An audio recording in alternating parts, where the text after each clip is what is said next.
మీకు ఒక ఆభయం కూడా ఉండొచ్చు. కాబట్టి ఇటు పక్క సైమల్టేనియస్ గా రేషన్ కార్డు ఇచ్చుకుంటూ మళ్ళీ ఇళ్ళ సెలక్షన్ కూడా మీకు నడుస్తుంది. మీరు రేషన్ కార్డు అప్లికేషన్ పెట్టుకున్నాక మీకు రేషన్ కార్డు వచ్చినాక మళ్ళీ మీరు ఇల్లు కోసం అప్లికేషన్ పెట్టుకోవచ్చు.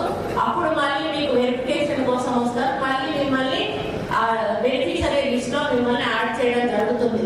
కాబట్టి ఎక్కడ కూడా చిన్న పొరపాటు కూడా జరగకుండా ఈ యొక్క కార్యక్రమాన్ని ఇంప్లిమెంట్ చేయమని ముఖ్యమంత్రి గారు చాలా స్ట్రిక్ట్ గా కలెక్టర్ల కాన్ఫరెన్స్ లో చెప్పడం జరిగింది. ఈ యొక్క కార్యక్రమాలు కూడా చేయడం జరుగుతూ ఉంది. ఇంకా ఆత్మీయ భరోసా, ఇందిరమ్మ ఆత్మీయ భరోసా, మరి రేవంత్ రెడ్డి గారు ప్రచారంలో వెళ్ళేటప్పుడు చాలా మంది ఒక మాట ప్రశ్నించారు.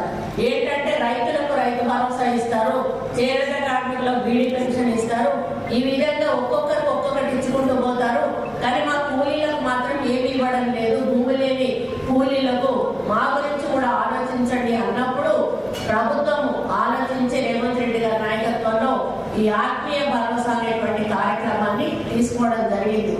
ఆఫీసర్ కలెక్టర్ దగ్గర ఎమ్మెల్యేలు కూర్చొని మంత్రులకు కూర్చొని చేయకుండా గ్రామ సభలోనే ఈ పేరు చదివి ఈమెకు ఇల్లుందా, ఈమె ఇంటికి అర్హురాలా, ఇవ్వచ్చా అని మీతో ఒప్పించి మాది అదేవిధంగా రైతులకు రైతు భరోసా ఇచ్చేటప్పుడు కూడా మీతో నియోజకవర్గానికి మంజూరు చేయడం జరిగింది.